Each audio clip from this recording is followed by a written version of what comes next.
জামাত ধর্ম নির্বিশেষে কথা বলে যে একজন সাংবাদিকের উপরে আঘাত করা মানেই জাতির বিবেকের উপর আঘাত করা। একজন সাংবাদিককে হত্যা করা মানে একটা জাতির বিবেককে গলা টিপে হত্যা করা। আপনারা জানেন যে বাংলাদেশ জামাত ইসলামী এই ব্যাপারে সবসময় আমরা সোচ্চার ভূমিকা পালন করেছি, কিন্তু দুর্ভাগ্যের ব্যাপার হচ্ছে যে আমরা তো পরিপূর্ণভাবে কখনো সরকার গঠন করে এই ব্যাপারে সাংবাদিকদের উপরে যে সমস্ত ডিজিটাল আইন করা হয়েছিল, সিকিউরিটি আইন করা হয়েছিল, আপনারা জানেন যে জামাত ইসলামী সেই দুঃশাসনের মধ্যে আমি একজন সাধারণ কর্মী হিসেবে সাক্ষী দিচ্ছি। গুলির মুখে দাঁড়িয়ে আমরা তখন প্রতিবাদ মিছিল করেছি, বিক্ষোভ মিছিল করেছি যে এটা কোনো আইন নয়, এটা একটা জঙ্গলি আইন। এভাবে সাংবাদিককে দমন করা যায় না, এভাবে সাংবাদিকদেরকে হয়রানি করে তাদের স্বাধীনতায় হস্তক্ষেপ করা যায় না। আমরা আমাদের সামর্থ্যের মধ্য থেকে, এবং আপনারা জানেন গাজীপুরের ঘটনার সাথে সাথে আমরা সেখানে আমাদের নেতৃবৃন্দকে পাঠিয়েছি, পরিবারের সাথে আমরা যোগাযোগ রাখার চেষ্টা করেছি, এবং সহানুভূতির তো শুধু ব্যাপার না, দায়িত্ব পালনের জন্য আর কি কি করা যায় এবং ভবিষ্যতে এই ঘটনা না ঘটে রাষ্ট্রের পক্ষ থেকে এবং রাজনৈতিক দলগুলোর পক্ষ থেকে সমন্বিত উদ্যোগ গ্রহণ করে যেন এটা বন্ধ করা যায় সে ব্যাপারে আমরা কথা বলছি, কাজ করছি। এবং আমরা চাই আগামী দিনে শুধু একজন সাংবাদিক না, সাধারণ একজন নাগরিকের জীবনের নিরাপত্তার প্রশ্নে অবশ্যই সরকারকে দায়িত্ব নিতে হবে, এবং দায়িত্ব নিতে ব্যর্থ হলে শুধু জবাবদিহি না, যদি তাকে গ্রেপ্তার করে আইনের আওতায় নিয়ে আসা যায়, তাহলে আমরা কিন্তু বিভিন্ন সময় ঘটনায় স্বরাষ্ট্রমন্ত্রীর পদত্যাগও দাবি করেছি। আমরা চাই যে প্রত্যেকটা ঘটনা বন্ধ হোক এবং এই ঘটনায় দোষীদের যদি দৃষ্টান্তমূলক শাস্তি, এবং আমরা এটাও বলেছি, আপনারা নিশ্চয়ই জানেন, আপনাদের মাধ্যমে লেখা হয়েছে যে এগুলো বিশেষ ট্রাইব্যুনালে, আলাদা ট্রাইব্যুনাল ব্যবস্থা করে সেই ট্রাইব্যুনালে দীর্ঘসূত্রিতা বাদ দিয়ে দ্রুত সময়ের মধ্যে আইনের সবগুলো ধাপ অতিক্রম করে তাদেরকে যেন দৃষ্টান্তমূলক শাস্তি দেওয়া যায়, যাতে পরবর্তীতে এরকম আর কেউ সাহস না করে। জামাত ইসলামী নির্বাচন করবে শুধু না, জামাত ইসলামী তো নির্বাচনের জন্য আন্দোলন করেছে, একটা গ্রহণযোগ্য, সুষ্ঠু, অবাধ, নিরপেক্ষ নির্বাচনের জন্য আমরা আন্দোলন করে আসছি। এবং আমাদের 19 জুলাই যে ঐতিহাসিক সমাবেশ, জাতীয় সমাবেশ সফল হয়েছে, আপনারা জানেন যে আমাদের 20 লক্ষের উপরে মানুষ সেখানে এসেছে।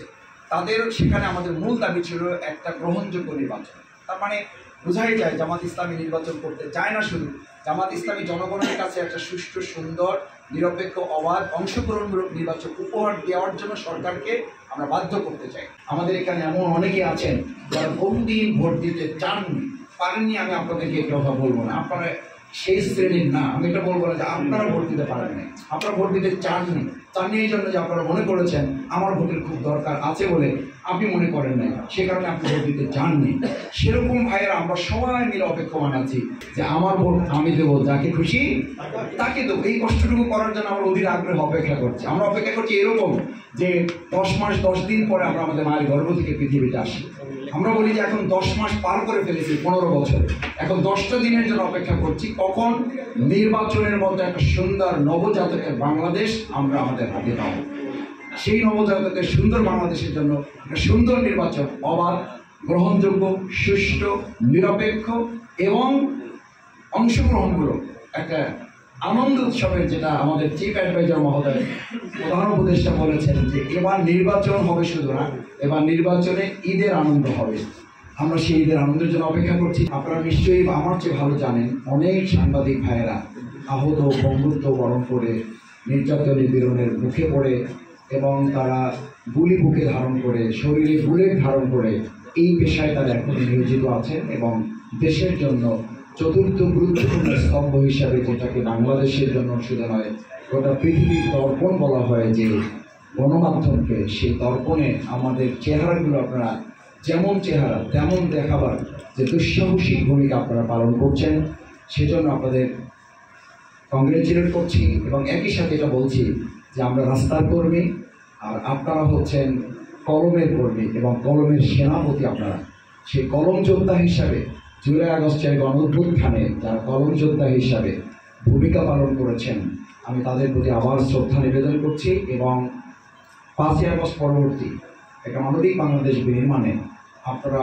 অনেকেই অত্যন্ত সাহসিকতার সাথে এই বর্তমান সময়েও আমাকে সহ, আমাদেরকে সহ সত্য কথাগুলো সত্য বলা, অন্যায়গুলোকে অন্যায় বলা, সাদাকে সাদা বলা, কালোকে কালো বলা, যে দুঃসাহসিক ভূমিকা আপনারা পালন করছেন। আমাদের সম্মানিত সিনিয়র সাংবাদিক যারা আছেন এবং অন্যান্য উপস্থিত আছেন বাংলাদেশ জামাত ইসলামীর পটুয়াখালী জেলার বাংলাদেশ জামাত ইসলামীর পটুয়াখালী পৌরসভার সম্মানিত আমির সাংবাদিক মণ্ডলী, আজকের এই মত বিনিময় অনুষ্ঠানে উপস্থিত আছেন বাংলাদেশ জামাত ইসলামীর পটুয়াখালী জেলার সম্মানিত